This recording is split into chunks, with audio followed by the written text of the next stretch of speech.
I've shed a lot of light on different FNAF fan games so far this year. From Tyke & Sons to FNAF 6 Freak Show, it's been a lot of fun sharing my thoughts and opinions on these games with you all. However, something I have not done yet is talk about upcoming FNAF fan games. While there are so many great projects that have already come out, there are just as many great projects that are still in the works that I want to bring some attention to.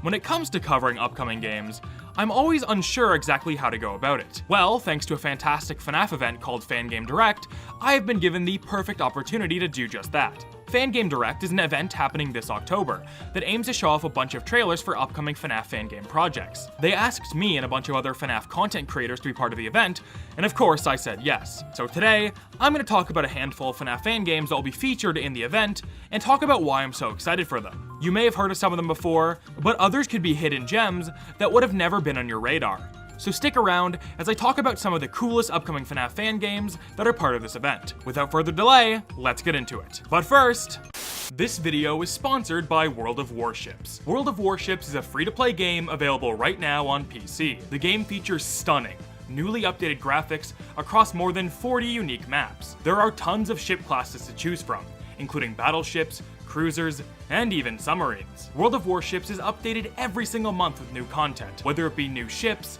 in-game nations, cosmetics, or even ship classes. You'll always have a fresh experience with World of Warships' unique 12v12 gameplay that you can experience by yourself or with friends. World of Warships is more than just a game, however. It also acts as a virtual museum of breathtaking digital recreations of real-life warships. This even includes blueprints and designs that never got to see the light of day, given new life in this game. Oh, did I mention this game is also available on consoles? Use the first link in the description to download World of Warships today.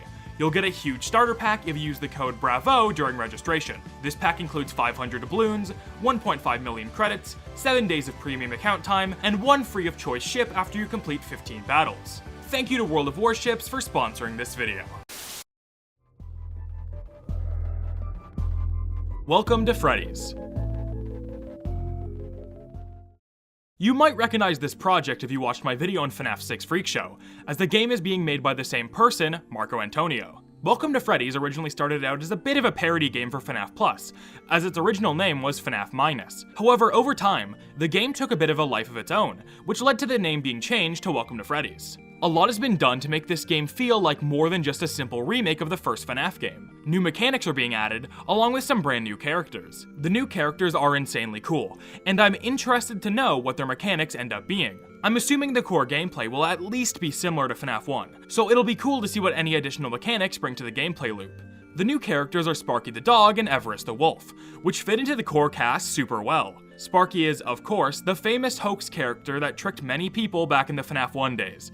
And Everest, I'm assuming, is a reference to how Scott was originally going to add a wolf to the FNAF 1 cast. Even with these two new characters being shown off, it seems like there might be more in store for us, thanks to this custom-made image that shows 2 more blurred out character spots. If I had to guess, one might be a beaver, since in that same interview where Scott said he was originally going to include a wolf animatronic, he also mentioned he was originally going to include a beaver animatronic. I would say Golden Freddy might be the other blurred character, but according to one of the devlogs, Golden Freddy isn't in the game, so I'm not sure about that really. In that same devlog, he also said there were no more new characters, which seems to contradict the more recent screenshot of the custom-made menu, so I guess we'll just have to wait and see on that front. The core cast of characters have also received new designs, and I have to say I'm quite a big fan of these. Freddy and Bonnie both take aspects from their FNAF Plus designs while keeping them closer to the original versions, and I really love the addition of the chef hat for Chica. Foxy also looks great here, although I'm not too sure how I feel about the tail. Regardless, these redesigns are solid,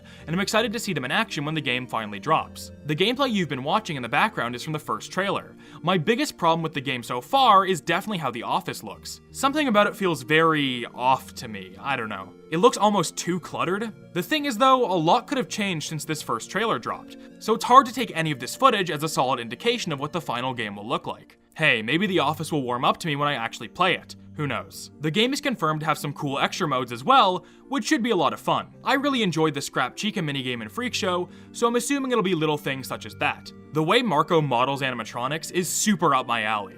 I loved the designs in Freak Show and I love them in this as well.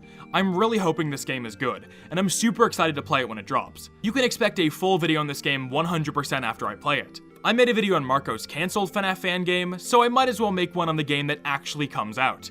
The next trailer will have the release date for Welcome to Freddy's, so make sure you tune into the event if you're interested in finding out when the game finally drops. Golden Memory 2. Golden Memory 2 is a fan game by Wester that I've been following for quite a while. Unlike literally every other game on this list, I actually have a strong understanding of how it plays, thanks to the demo that was released quite a while ago. The demo for Golden Memory 2 has 2 nights you can play, one that features Bonnie and Chica, and another that features Bonnie, Chica, Freddy, and the Golden Springlock animatronics. A little bit of backstory on this game. In the store section of FNAF 6 Freak Show, one of the extras you can buy is a render of Welcome to Freddy's Freddy and the toy Freddy design from Golden Memory 2. This was the first time I had heard of it, so I decided to check it out and play the demo. While the game is pretty basic as of now, I still really ended up loving the demo and have been paying attention to the game ever since. The demo opens up with you walking towards your office so you can start the night. Once you're in there, the gameplay loop is fairly simple. Animatronics will come from the left and right hallway. If a toy animatronic reaches your door, all you have to do is restart the system and they'll go away. Each toy animatronic is different based on how aggressive they are, but other than that, you deal with them all the exact same way, and it's fairly easy. I do hope the final game shakes things up a bit in this department, as it's probably the most lacking aspect of the gameplay loop. Thankfully, the withered golden animatronics are much more interesting. Spring Bonnie will show up at the door, and when their face is pressed up against the glass, you have to repeatedly shine the flashlight at them to make them leave. This on its own is fairly one note.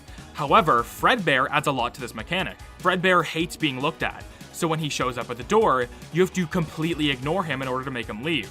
This means you have to pay extra attention to the cameras to see which of the 2 animatronics will be showing up first. And that's pretty much it for the demo. Like I said, it's fairly simple, but has potential to be very good when the full game drops. The phone guy mentions these post-shift activities that you have to do which aren't present in the demo at all. So I'm thinking these are going to be some good minigame type content to break up the nights. I should probably talk about the animatronic designs for a second. The toys look really good. Toy Freddy in particular has a standout design that makes him look a lot more appealing. Smike would be proud. When it comes to the Springlock animatronics, I love that instead of Bonnie's face being ripped off, it's Fredbear's instead. It gives them both pretty unique designs compared to most other Fredbear and Spring Bonnie fan interpretations. Anyway, that's pretty much it for this one. The development team is hoping to have it done by the end of the year, but we'll just have to wait and see if they're able to do that. The trailer should be pretty great if the first one is anything to go by. I'd pay attention to this one. Mary's Arcade 2. There's probably a very high chance you've never heard of this game, or its predecessor before, which is an absolute shame. I'll probably end up making a full video on the first Mary's Arcade at some point, as right now I would probably call it the most underrated FNAF fan game. What about Tykin Sons? My video worked. It's nowhere near the most underrated FNAF fan game anymore, okay? Mary's Arcade is the next target. A very quick overview of the first game. Mary's Arcade aims to be a simple yet challenging FNAF fan game that is based around skill and planning rather than luck and quick reflexes. It is probably one of the only FNAF fan games that even gets close to the level of soul that the original FNAF game had. Nothing about the game or its location is inherently that creepy, but the way things are presented makes them much scarier than they would be otherwise. I had heard about this game for a while, but never got around to playing it until very recently, and I absolutely fell in love with both the presentation and gameplay. Like I said, I won't get too into it here, as a full video on this game will probably happen at some point, but just know that the first Mary's Arcade is a fantastic game. Mary's Arcade 2 is taking the unique charm of the first game and changing up the gameplay loop entirely. While the first game is based on planning ahead and strategy, this one is going to be all about memorization and balancing risks. It seems like you'll be able to take huge gambles in this game that could pay off in very lucrative ways, but could also completely mess up a run. I'm interested to see the gameplay in action, as the gameplay loop in Mary's 1 is one of my favorite parts about it. To see it go in a whole new direction is interesting, but I just hope it pays off in the long run. The toy animatronic designs for the characters in this game are absolutely fantastic. The textures used on them make them look almost realistic in a way. I feel like I could reach out and touch Mary's face, and I know exactly what it'd feel like. Environments in the office once again look amazing. That was easily one of the highlights from the first game, and I'm glad they look even better here. Small details such as the cameras losing quality occasionally or glitching out add a lot to the immersion of the game world. When it comes to specific gameplay mechanics, not much is shown off at this point, but it seems like we'll have to scan the animatronics while they're on the cameras in order to do something. I'm not entirely sure yet. Anyway, this game is going to be an absolute banger, I can already tell you that. If you haven't looked into Mary's Arcade 1 yet, I highly recommend you do that. I am unbelievably excited to see the trailer for the second game, and of course I'm stoked to play it for myself when it finally drops. GRIZZLY'S 2. Out of any game in this video, this is probably the one we know the least about. Of course, that doesn't mean there's nothing to talk about, quite the contrary. The original GRIZZLY'S game is not the best. It has very obvious gameplay issues that make it an absolute joke to play through, and some laughably cheesy dialogue within the game's phone calls. However, it was these aspects that actually ended up making the game somewhat popular, thanks to just the absurdity of it all. If you're wondering, yes, I have played GRIZZLY'S before, but I did it in probably the most fitting way possible. Okay, so there's this program you can download on computers called Parsec that lets you and your friends play games together that you normally wouldn't be able to. Me and a couple buddies used this program to play GRIZZLY'S together a few months ago, and it was an absolute train wreck. But it definitely made the game way more fun to go through. I can't imagine playing GRIZZLY'S without 3 other people trying to control the same mouse.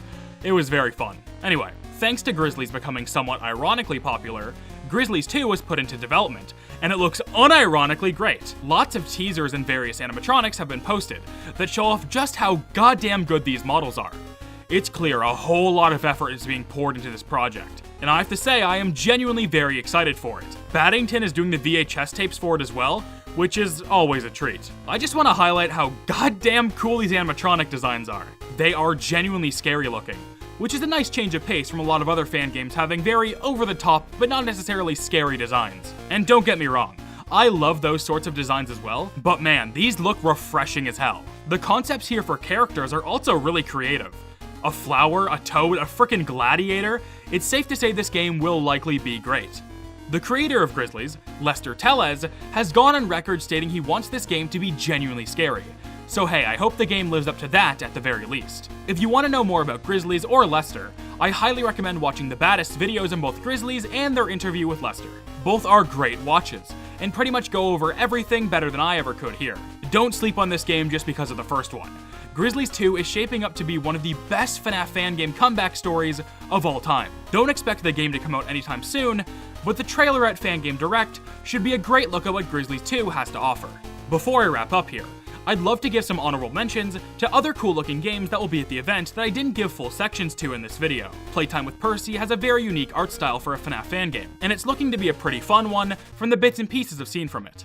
Ultimate Custom Night VR is an insanely impressive project that has fully recreated UCN entirely in VR. Super impressive work on that one. And finally, I'd like to bring up Fazbear Tycoon, which I was originally going to talk about more in depth in this video, but I decided against it, as I really don't have that much more to add to the conversation right now. It looks incredible though, keep your eye out for it. All of these games and many more will be featured at the Fangame Direct on October 29th, 2022. So make sure you check the description to not only follow the games I talked about today, but also to keep up with the Fangame Direct as we get closer to the event date. It should be a great time, looking at all the talent this community has to offer, so I really hope you all tune into the stream when it happens. If you want to hear me talk more about any of the games I brought up today, don't worry, I likely will in the future when they're all out. Anyway, that's pretty much it. Go out there and support some sick-ass FNAF fan games, and I'll keep talking about them. I've been yeah, and have a good one everybody.